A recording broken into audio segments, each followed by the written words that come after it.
నమస్తే, నేను చోళ కృష్ణాంజనేయులు. తెలుగుదేశం పార్టీ యువ నాయకుడు, తెలుగుదేశం పార్టీ జాతీయ ప్రధాన కార్యదర్శి నారా లోకేష్ యువగళం పాదయాత్ర ముగింపుకొచ్చింది. రేపటితో పాదయాత్రని ముగిస్తున్నారు. అయితే ఈ యువగళం పాదయాత్ర ద్వారాగా నారా లోకేష్ ఇమేజ్ పెరిగిందా? యువగళం ద్వారాగా తెలుగుదేశం పార్టీ అధికారంలోకి రావడానికి అవకాశాలు ఏర్పడ్డాయా? గతంలో జరిగినటువంటి పాదయాత్రలకి ఈ పాదయాత్రకి ఉన్నటువంటి తేడా ఏమిటి? ఖచ్చితంగా ఇవన్నీ కూడా చర్చకు వచ్చేటువంటి అంశాలు. నారా లోకేష్ యువగళం పాదయాత్ర విశాఖపట్నంతో రేపటితో ముగిపోతుంది. 226 రోజులు, 3132 కిలోమీటర్లు, 70 సభలు, 155 మందితో ముఖాముఖి భేటీలు, 12 ప్రత్యేక కార్యక్రమాలు, 8 రచ్చబండలు, 4353 మంది ఆయనకి వినతి పత్రాలు ఇవ్వటం, ఇవన్నీ కూడా లెక్కలు చెబుతున్నటువంటి అంశాలు. నిజంగా నారా లోకేష్ పాదయాత్ర ఏ లక్ష్యంతో మొదలుపెట్టారు? ఏ లక్ష్యానికి చేరుకున్నది? ఆయన అనుకున్నటువంటి లక్ష్యాలను చేరుకోగలిగారా లేదా రాజకీయంగా అనేటువంటిది చాలా కీలకమైనటువంటి అంశం. లెక్కలదేముంది? నారా లోకేష్ కుప్పంలో యువగళం పాదయాత్ర ప్రారంభించినప్పుడు 400 రోజులు 4000 కిలోమీటర్లు పాదయాత్ర చేయాలి అనేటువంటి దాన్ని నిర్ణయించుకున్నారు.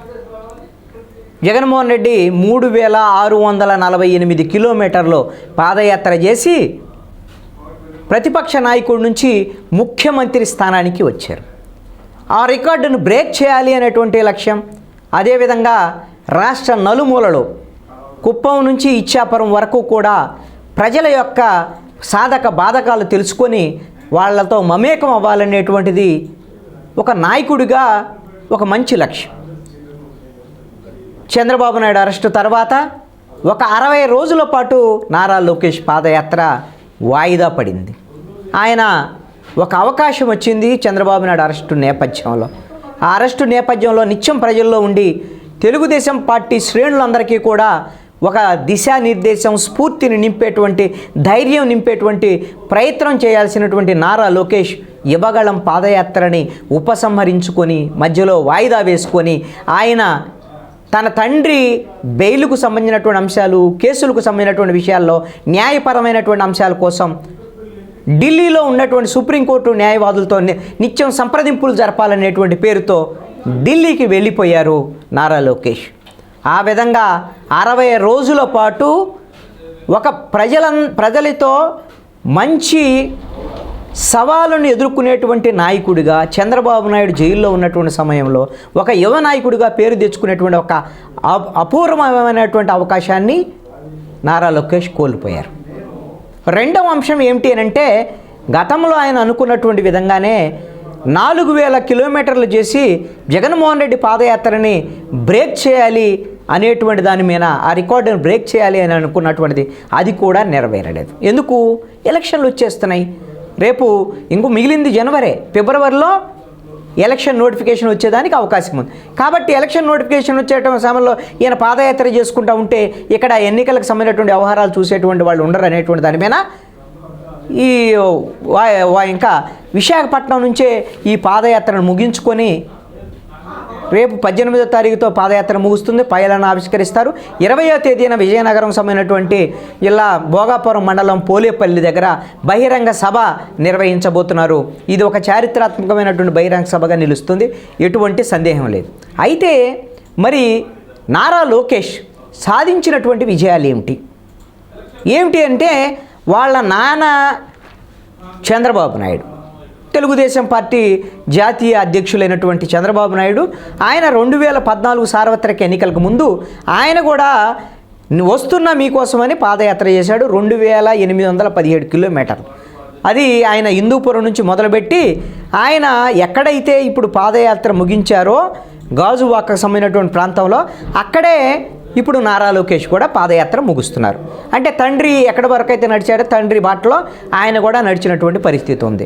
ఒకప్పుడు నారా లోకేష్ అంటే ఏదైనా సరే ఒక అంశం మీద సరిగ్గా మాట్లాడలేరని, సరైన నాయకత్వ లక్షణాలు లేవని, చంద్రబాబు నాయుడు కొడుకు కాబట్టే ఒక ఎమ్మెల్సీ అయ్యాడు, మంత్రి అయ్యాడు అనేటువంటి అపవాదు, ఇవన్నీ కాదు అని ఈ రోజున నారా లోకేష్ యువగళం పాదయాత్ర ద్వారాగా ఒక మంచి ప్రసంగికుడుగా తయారయ్యేటువంటి ప్రయత్నం ఆయన వైపు నుంచి జరిగింది. కొన్ని అంశాలు ప్రజల నుంచి తెలుసుకునేటువంటి ప్రయత్నం ఆయన చేశారు. అలాగని పూర్తి స్థాయిలో ఒక ప్రజానాయకుడిగా, ఒక తిరుగులేనటువంటి తెలుగుదేశం పార్టీలో తిరుగులేనటువంటి యువ నాయకుడిగా తయారయ్యాడు అని మాత్రం నేను చెప్పలేను. ఈయన కూడా, నారా లోకేష్ కూడా తెలుగుదేశం పార్టీలో ఒక నాయకుడిగా ఉండగలరు.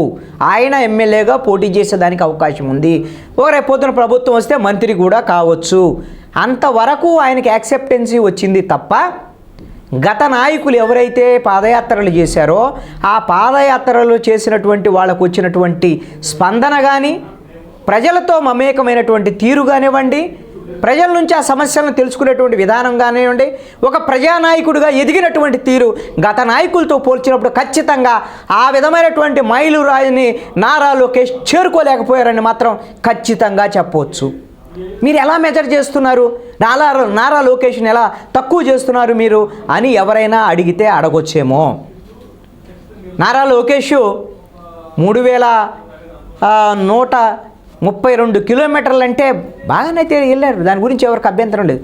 కానీ 3700 కిలోమీటర్లు పాదయాత్ర చేసినటువంటి షర్మిల తెలంగాణలో కనీసం ఎమ్మెల్యేగా పోటీ చేయడానికి అవకాశం లేకుండా పోయింది. ఆవిడ కనీసం పార్టీ తరఫున ఒకళ్ళని కూడా పోటీ చేయించలేనటువంటి పరిస్థితిలో ఎన్నికలు వచ్చేసరికల్లా చేతులు ఎత్తేసినటువంటి పార్టీ ఆవిడ కూడా 3700 కిలోమీటర్లు పాదయాత్ర చేశారు. ఏంటి ప్రయోజనం? నేను 3 పాదయాత్రలని దగ్గర నుంచి చూశాను. 2004 రాజశేఖర్ రెడ్డి అప్పుడు ప్రతిపక్ష నేతగా ఉన్న సమయంలో ఆయన పాదయాత్రలో నేను ఒక జర్నలిస్ట్గా నేను పాల్గొన్నాను. ఇంత వేల మంది, లక్షల మంది ఆయన పాదయాత్రలో లేరు. కానీ రైతులతోనూ, కార్మికులతోనూ, అన్ని వర్గాల ప్రజలతోనూ ఆయన మమేకమైనటువంటి తీరు, ప్రజలు తెలుసుకునేటువంటి తీరు, సమస్యలు తెలుసుకునేటువంటి తీరు, రైతులతో మమేకమైన తీరు, ఒక రైతు నాయకుడిగా పంచెగట్టుకుని తలగొడ చుట్టుకునే ఆయన ప్రజల మధ్యకు వచ్చినటువంటి తీరు ఖచ్చితంగా ఆయన్ని ఒక ప్రజానాయకుడిగా నిలబెట్టింది. 2004 ఎన్నికల్లో ముఖ్యమంత్రిని చేసి, మరి అదే 2014 ఎన్నికలకు ముందు చంద్రబాబు నాయుడు వస్తున్నా మీకోసం, ఆయన కూడా 70 ఏళ్ల వయసులో ఉమ్మడి ఆంధ్రప్రదేశ్లో, అటు తెలంగాణ ఇటు ఆంధ్రప్రదేశ్లో రాష్ట్ర విభజనకు ముందు ఆయన పాదయాత్ర మొదలుపెట్టాడు. ఆ వయసులో కూడా కాళ్ళు బొబ్బలు వస్తున్నా కూడా చంద్రబాబు నాయుడు పాదయాత్ర చేసినటువంటి దాని మీద ప్రజలందరూ కరిగిపోయారు. రాష్ట్ర విభజన తర్వాత రాష్ట్ర పునర్నిర్మాణం జరగాలి అంటే చంద్రబాబు నాయుడు అంటే అనుభవశీలి ఉండాలి ముఖ్యమంత్రి. కానీ చంద్రబాబు నాయుడుకి కూడా అవకాశం ఇవ్వడానికి ఖచ్చితంగా వస్తున్నా మీకోసం అనేటువంటి పాదయాత్ర అనేటువంటిది ఖచ్చితంగా ఉపయోగపడింది. దాంట్లో ఎటువంటి సందేహం లేదు. ఆ పాదయాత్రను కూడా నేను దగ్గర నుంచి, ఆ పాదయాత్రలో కూడా పాల్గొన్నాను, దగ్గర నుంచి చూశాను.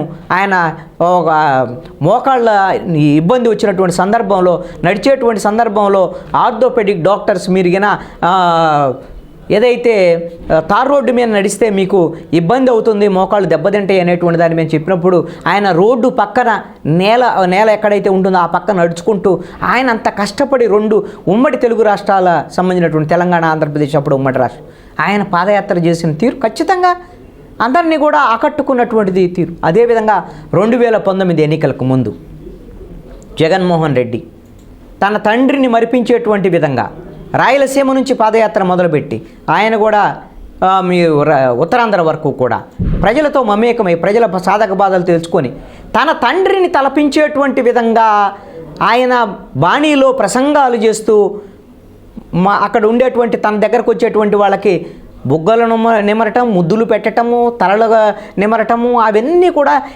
రాజశేఖర రెడ్డి తరహాలో కాపీ చేశాడా, ఏం చేశాడు, ఆ విధంగా మమేకమైపోయాడు. అయ్యో మళ్ళీ రాజశేఖర రెడ్డి వచ్చారు, రాజశేఖర రెడ్డి లాగానే ఈయన బాగా సమస్యలు తెలుసుకుంటున్నాడు, ఒక అవకాశం ఇవ్వమని అడుగుతున్నాడు అని ఒక అవకాశం ఇద్దామనేటువంటి దాని మీద జనం కూడా జగన్మోహన్ రెడ్డికి అవకాశం ఇవ్వడానికి పాదయాత్ర అనేటువంటిది ఉపయోగపడింది. కానీ జగన్మోహన్ రెడ్డి తన పాదయాత్ర ద్వారాగా జనంలో వచ్చినటువంటి స్పందనతో జనం ఇచ్చినటువంటి అవకాశాన్ని ఈ రోజున ముఖ్యమంత్రిగా ఆయనకున్నటువంటి బలం ఏదైతే ఉందో పాదయాత్ర ద్వారా ప్రజల్లో కలిసి మమేకమైనటువంటి ఆ బలం ఉందో ఈ రోజున జగన్మోహన్ రెడ్డికి అదే బలహీనతగా ఉంది. 4.5 సంవత్సరాల్లో ప్రజలకు దూరమైనటువంటి జగన్మోహన్ రెడ్డి అప్పుడు ఒక అవకాశం ఇద్దామని రాష్ట్ర ప్రజలు ఆయనకు అవకాశం ఇస్తే ఇప్పుడు రాష్ట్ర ప్రజలు ఆయన ఎప్పుడు దించుదామా, తమ తలపై ఉన్నటువంటి భారాలను ఎక్కడ తగ్గించుకుందామా, పెరిగినటువంటి ఈ విధమైనటువంటి భారాలు చెత్త పన్ను, ఇంటి పన్ను, కరెంటు ఛార్జీలు, ఆర్టీసీ ఛార్జీలు, పెట్రోల్ డీజిల్ ధరలు, అదేవిధంగా ఒక ఉద్యోగం లేదు, ఉపాధి లేదు, అప్పులు ఆంధ్రప్రదేశ్గా మార్చాడు. పోనీ ప్రజల బాధల సాధక బాధకాలు అన్నాడంటే అది కూడా లేదు.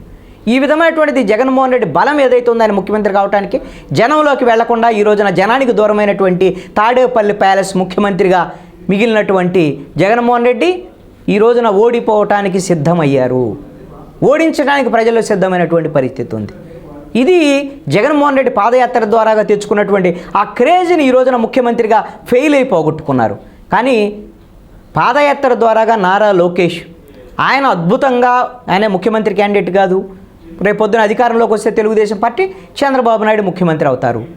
అయితే ఈయన ఒక యువ నాయకుడిగా తెలుగుదేశం పార్టీలో చంద్రబాబు నాయుడు తర్వాత ఆయన నాయకుడు, కీలకమైనటువంటి అంశాలు, కీలకమైనటువంటి సమస్యలు, ఆయా వర్గాలతో మమేకం అవటం, ఇవన్నీ కూడా కొన్ని కృత్రిమంగా సమావేశాలు జరిగినటువంటి తీరు కానీ ఇవన్నీ కూడా కొంత నారా లోకేష్కి రావాల్సినటువంటి ఇమేజ్ రాకుండా చేసేయి అనేటువంటిది మాత్రం చెప్పగలను. అదేవిధంగా తెలుగుదేశం పార్టీలో ఒక మంచి నాయకుడిగా పేరు తెచ్చుకోగలిగాడు, కానీ ఒక ముఖ్యమంత్రి స్థాయి తిరుగులేనటువంటి యువ నాయకుడిగా ఈ రాష్ట్రంలో పాదయాత్ర చేసినటువంటి వాళ్ళు ఏ విధంగా అయితే ఒక ఉన్నతమైనటువంటి పేరు తెచ్చుకున్నారో ఆ స్థాయికి మాత్రం నారా లోకేష్ వెళ్ళలేకపోయారు అనేటువంటిది మాత్రం నేను చెప్పగలను. Thank you. మీ చెవుల కృష్ణాంజనేయులు.